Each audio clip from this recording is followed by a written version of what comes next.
Hello, how you doing? Here we are, the conclusion of Hogwarts Legacy, and it is quite the video this time around. Shot up to nearly 40 minutes, eh? But should be worth it. We have some pretty funny moments going on here. If you recall, in the last episode, we had just ended a man's career entirely. So we need to go collect ourselves and collect our things and then proceed to the final battle.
I should hope that the enchantments protecting the castle would protect against an incursion from below. I fear they may not.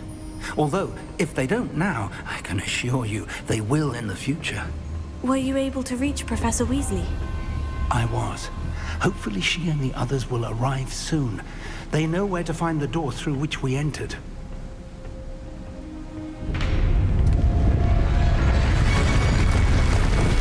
Damn, the goblins.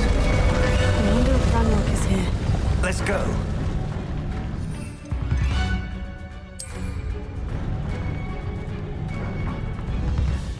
If you had seen my previous video where I had fought Ranrok on hard mode, that video, I believe I was level 32, if I remember correctly.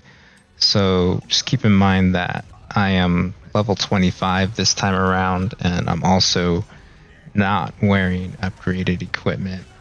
But just like that same video, I'm also not using talent points, so I haven't upgraded my character to have extra innate abilities that would expand their arsenal. Additionally, in that last video I had done, I had also had a few upgrades where I had a larger ancient meter, so I can actually cast more of those special attacks. So this time around, we're actually more underpowered. So I feel like at this setup, the game definitely had a more balanced challenge. I wouldn't call it a hard challenge, but definitely a balanced challenge. Having said that, though, it is actually rather quite humorous because I underestimated the encounter before the boss fight with Ranrok. I think it was like the first encounter of the set phases, and I ended up goofing and got myself dead, so I did have to restart that once.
that wall. That's the way forward. Very perceptive, my young friend. Revelio.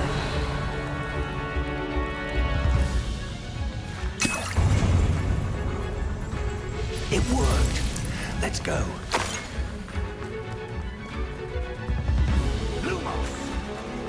Ranrok must be getting closer to finding the repository. I fear you're right, Professor. There's nothing we can do but keep searching.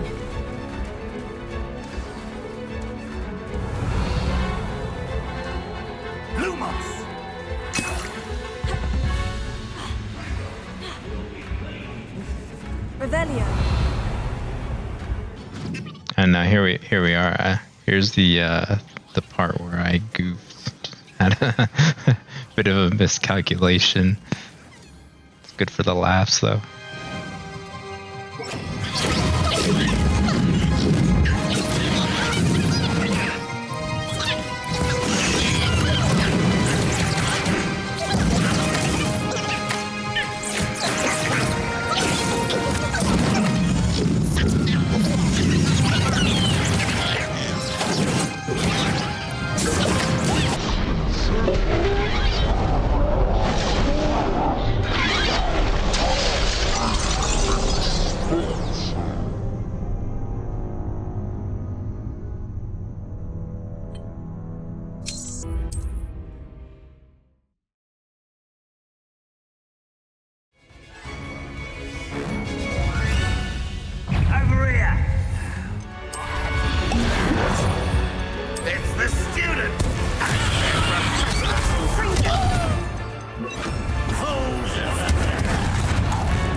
Well, I suppose we should probably talk about final thoughts on this game. It's definitely not Mass Effect, that's for sure. The game probably could have benefited from having a more clear choice on the protagonist's history before attending school. I would also say that choices mean absolutely dog duty. So it's choices in this game. I don't know why they even bothered. They don't really add weight to the scenario at all. Additionally to the scenario, they possibly could have added certain timed exclusive events that had to be completed within a certain season to put an emphasis on urgency or importance, and that itself could have affected everyone's perception or just your influence on the world itself. We'll show these beasts who's in charge. Timing couldn't be better, Professor Heckert. Thank you, Professor. How nice of you to stop. But I will say that the game gets a passing grade for the combat and for the presentation. It does really well with presentation, and it does fair enough with combat. I would have liked to see a little bit more balance in terms of the modes, like easy, medium, and hard. So progression and upgrading systems. Those I feel are where the game is at its complete weakest. The progression for the story chapters should never have been level gated.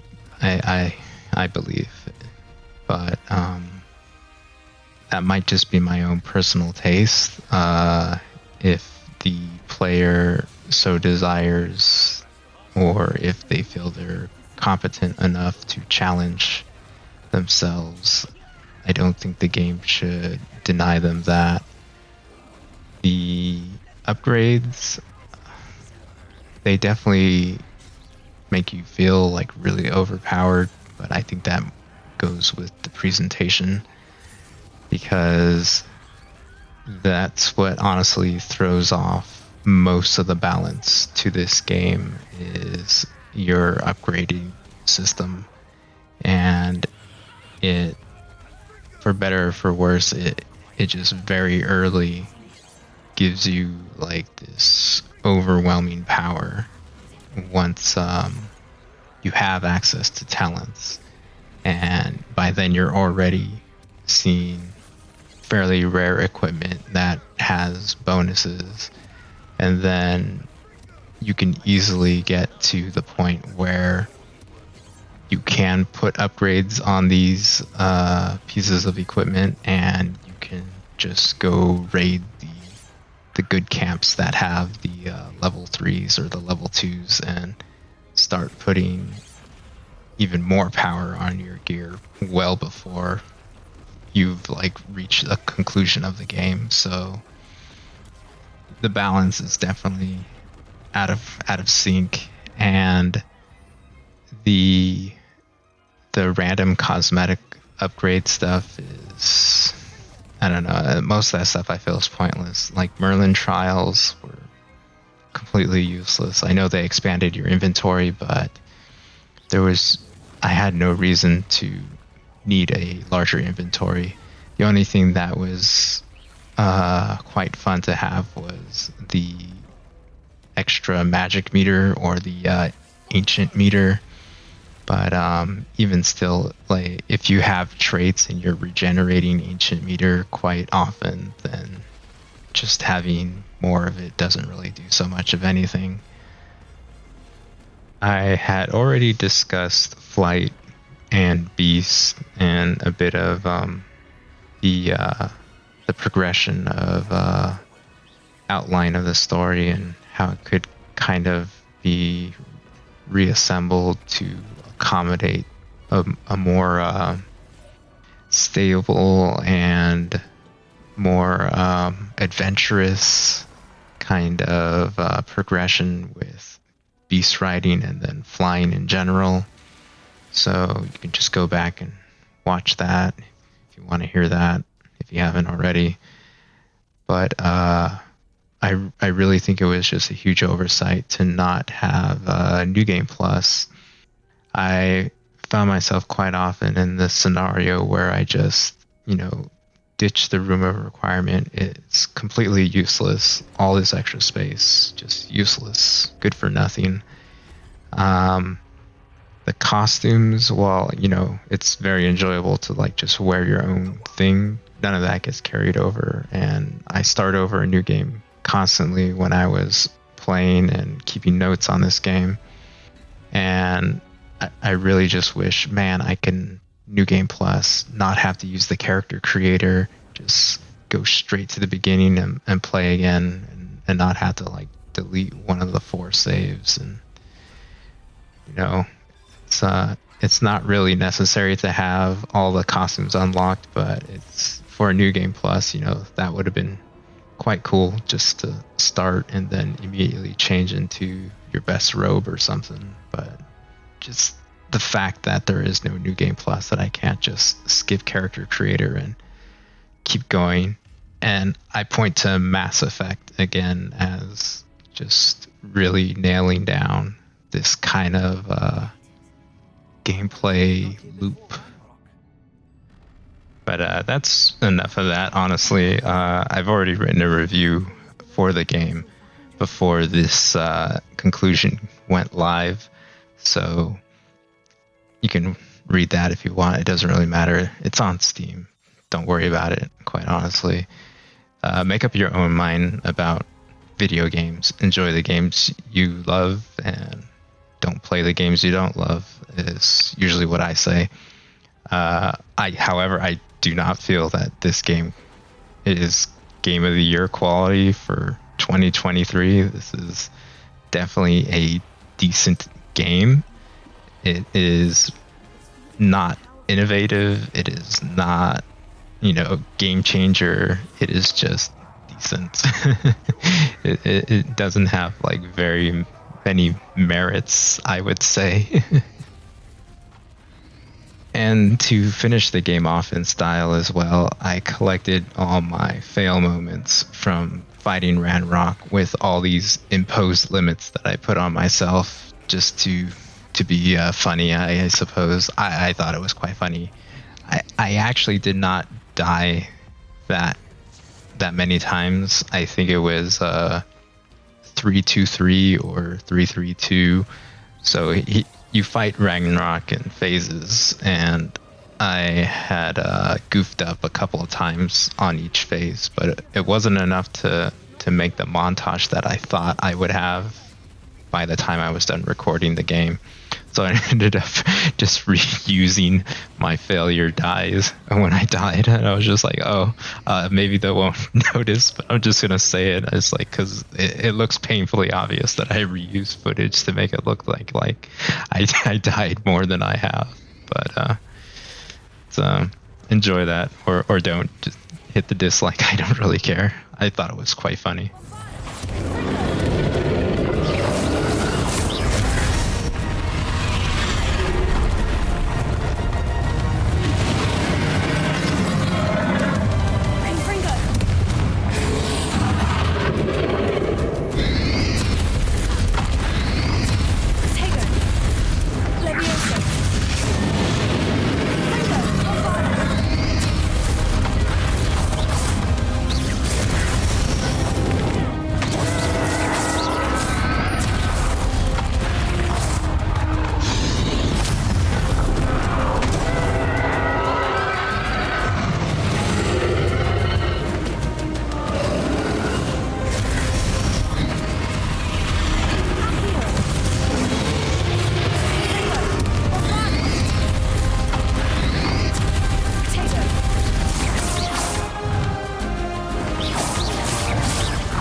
Prefer?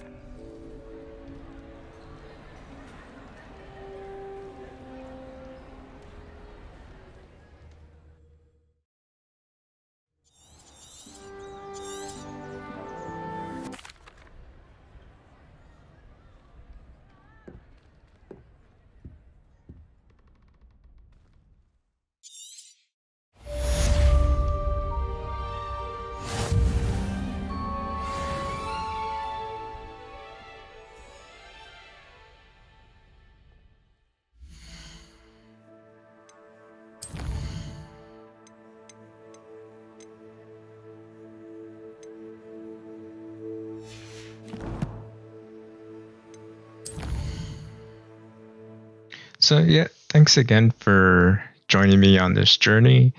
Hope you found this as entertaining as I have.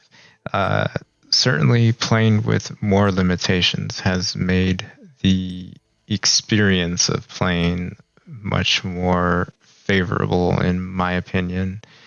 The game was quite lacking when I was overpowered. But have a good one. Take care of yourself. I'll see you maybe.